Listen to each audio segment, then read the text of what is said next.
So what's up, bro? Not much. Good, my Chilling. Chilling. Yeah, we out here, just doing a little different thing over here, trying to do an interview. Luckily, I got a teammate who's playing ball with me here in Canada. He's been playing ball overseas for how long? 10 years. 10 years. So I just thought it'd be a good idea to pick his brain and put it on the YouTube channel so everybody can kind of see and learn from somebody who's really done it, who's really been all over the place playing ball and making money, which is what I know is what I want to do and a lot of people aspire to do.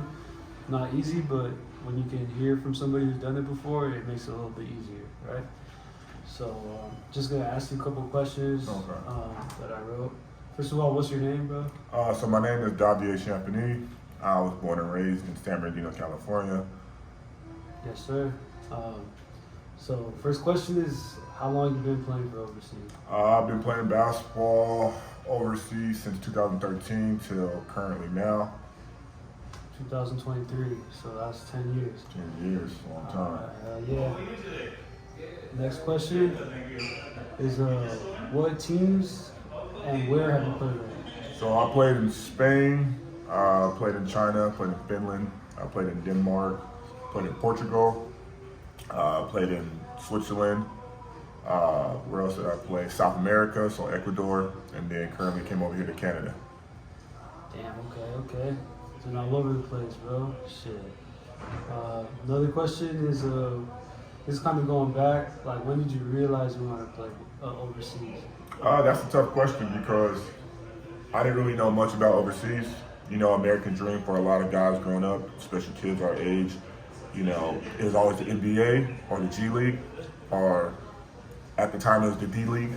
I'm a 90s baby, so going back then, so once I knew I was gonna make the NBA, there was another route for me to go overseas, and I got my first opportunity in 2013. Aaron Snyder introduced me to Spain. I didn't know anything about Spain, and I took off ever since then. That's badass, bro. I feel like, yeah, a lot of people probably have a similar experience where they say, you know, might not be NBA, but let's see what we can do with it, you know? Mm-hmm. So you said Aaron Snyder. Who is Aaron Snyder to you? So Aaron Snyder was my shooting guard that I played with in JUCO in RCC, so Riverside Community College. I didn't even know he went overseas. That's the crazy part. So he ended up leaving to go play in, I think, 4th division in Spain. I didn't know where he was at the time, but it was like a little village called, what was it called? It was near Geneva. I still can't picture where the hell it was, but it was a little town. A little town in Spain somewhere. Little town. Nobody cared about the league. It was not upcoming, but the way Spain works, top 4 teams advance, bottom 4 teams drop. So it was a team that went from 3rd division that dropped to 4th, and they wanted to move back up. And I got an opportunity to help them move back up. That's pretty dope. So basically what you're saying is there's multiple leagues in Spain, and the top teams advance to the next league. There's 7. 7 leagues. 7 leagues. Damn, so that's a lot of opportunities. Yeah. Wow, that's crazy. And so you said you played your first gig in Spain. Mm-hmm. How did you contact?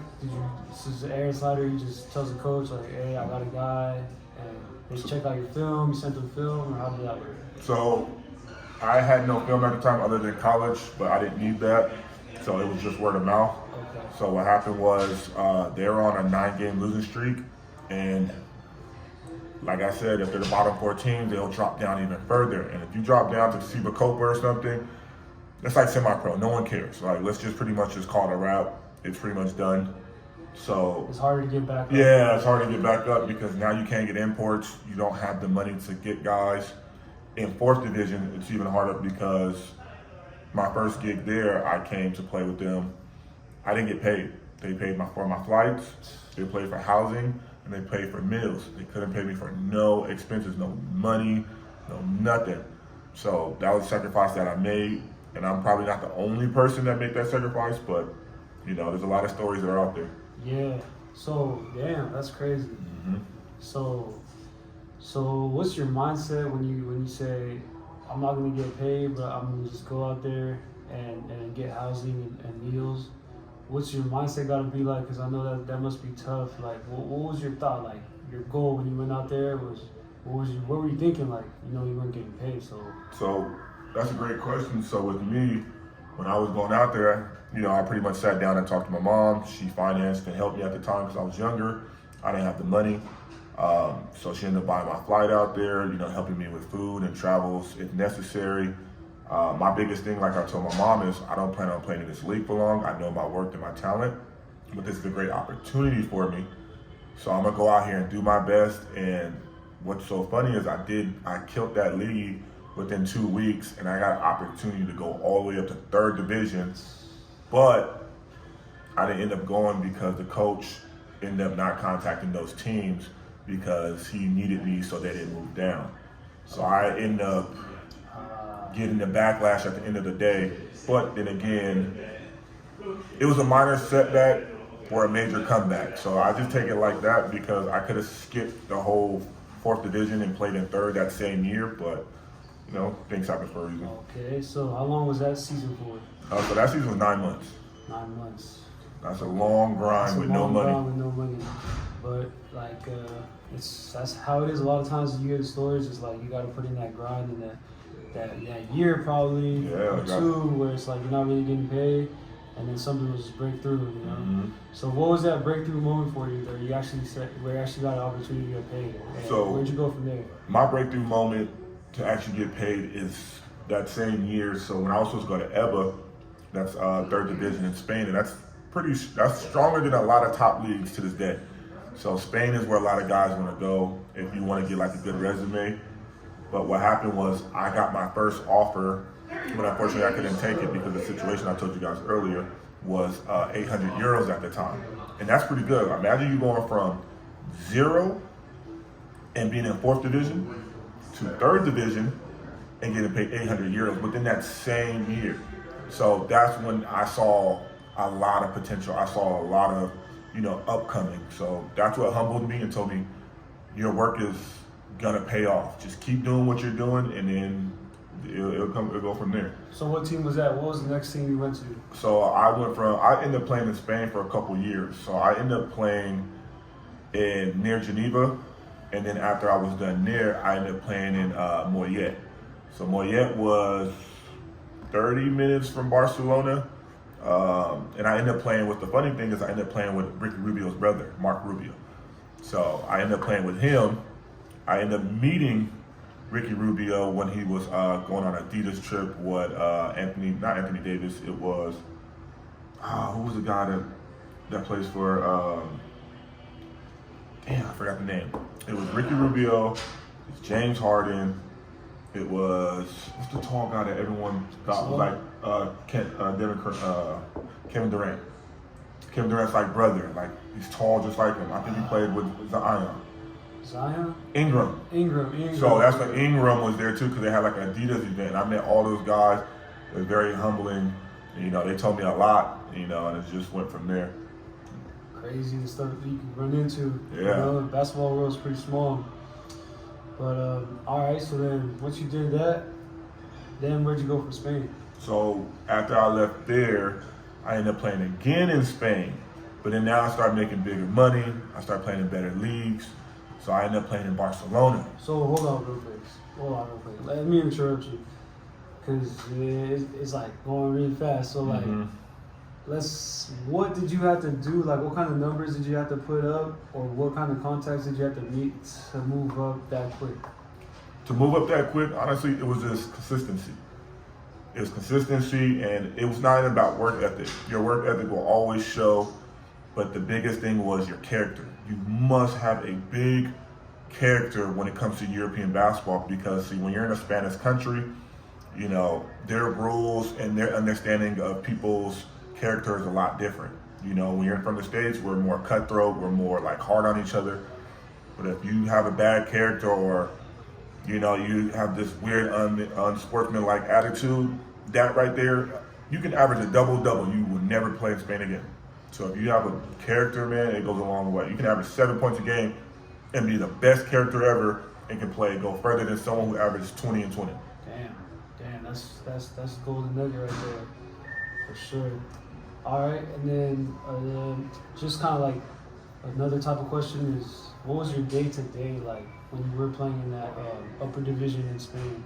So when it came to upper division in Spain, we went from, so when you're in lower division, you play like practice maybe twice or 3 times a week. When you start hitting like the upper divisions, you start practicing twice a day. Maybe sometimes 3. Don't get me wrong, they're not super hard all the time, but it is time consuming. If you notice, even to this day, even in the NBA or any top leagues, they don't party as much because they don't have the time to do it. They always party on the off season when necessary. When I say party, I'm not saying go crazy, but you know, sometimes you gotta be with family. Sometimes you wanna go out with the boys, or if you got a girlfriend or a wife, you wanna go on dates and stuff. But a lot of that, exactly. So a lot of that stuff is put on hold due to a 9-month season, and you're practicing Monday through Friday, and you're only playing 1 game a week. Oh, not even a week, weekend. So usually you'll play Saturday or Sunday, and you're practicing Monday through Friday. Damn, twice a day. Twice a day. Damn. So that's another thing to think about, you know. All right, so just jump into this. What was your best competition that you played against? My best competition, I can say I played against, well, that's a tough one, because I had a lot. I'll say Denmark. Denmark, only because I played against a lot of guys in that league. That was first league, and they end up going like G League, or some of them playing the NBA to this day, and I'm like, damn, that's crazy. Like, I actually played against these guys, or not even that. If you even look up the stats, you know, in Denmark, I still hold, you know, some very good stats right above or under guys who are in the league right now to this day. So to me, I take that as a lot of pride that, like I said, hard work will always show. Yeah, definitely. So, all right. Well, let me just run through where you've been, like your whole, just real quick, just like the country, and if you remember the club name. So that way we kind of have like a general like roadmap for like where you've been and stuff like that. Okay. So we had the team in Geneva, that's one. We had a team in Monterrey, that was in Spain, but that was near Barcelona, 30 minutes. Then I ended up playing in Barcelona. Damn, I forgot the name of that team though. Who was it? I forgot that one. Then I ended up playing for a team in Madrid. Where else? And then I ended up leaving Spain. And once I left Spain, I ended up going, where did I go once I left Spain? I left Spain and went to Denmark. Once I left Spain and went to Denmark, then I left Denmark and went to Finland. Once I left Finland, I went back to Spain, and I ended up going to the north in Bilbao. So after I did 1 year in Bilbao, I left there, and then I ended up going, where did I go? I ended up going to Portugal. And then once I left Portugal, that's when COVID hit. And then we were shut down for 2 years. Once all that was shut down, I went back to Spain again to help the team out second half of the season. Once that ended, then I got my first gig to go play in Switzerland. So I was in Sion. I was over there in the mountains where everyone ski. So I did a full season there, killed the league. I was given the opportunity to go play back, but I got very fortunate to end up playing in South America, in Ecuador. Played in that league, killed, and then I got an opportunity to leave there and go back to Switzerland and end up playing in Lausanne, Switzerland. Then I ended up playing there, killing this league, averaging 18.6 or 18.9 and 15 rebounds, and then I was given the opportunity to come play in Canada. All right. Yeah, we've been all over Europe, all over Europe. And I forgot China, but that was back. Yeah, man. We'll get to that. But all right, so that's a lot of teams. Question I got is, what was your best experience with the club? Like how they treated you, maybe like the living situation, the traveling situation, the pay. What country was it in? And if you remember what club it was. Yeah, let's just go with that. So my biggest pay, I would say, would be in Spain. Okay. Yeah, Spain was the biggest. I feel like Spain's just very professional. Meals are on time, pay is on time. The living situations, everyone there's loyal. You have loyal fans. People will die behind you in games. If you just ever get a chance to look up Spanish basketball and just see the fans with the drums and the flares, and if there's a foul call, they'll have your back. So it's huge. Like, Spain is like where you want to be. Yeah. All right, and let me see. Maybe some tips for guys starting out, like stuff they could do, or who they could contact, or what they should do. You know, just if they're trying to get their foot in the door at a club. So, pretty much what you guys got to do, man, is you just gotta, be humble and stay to your craft.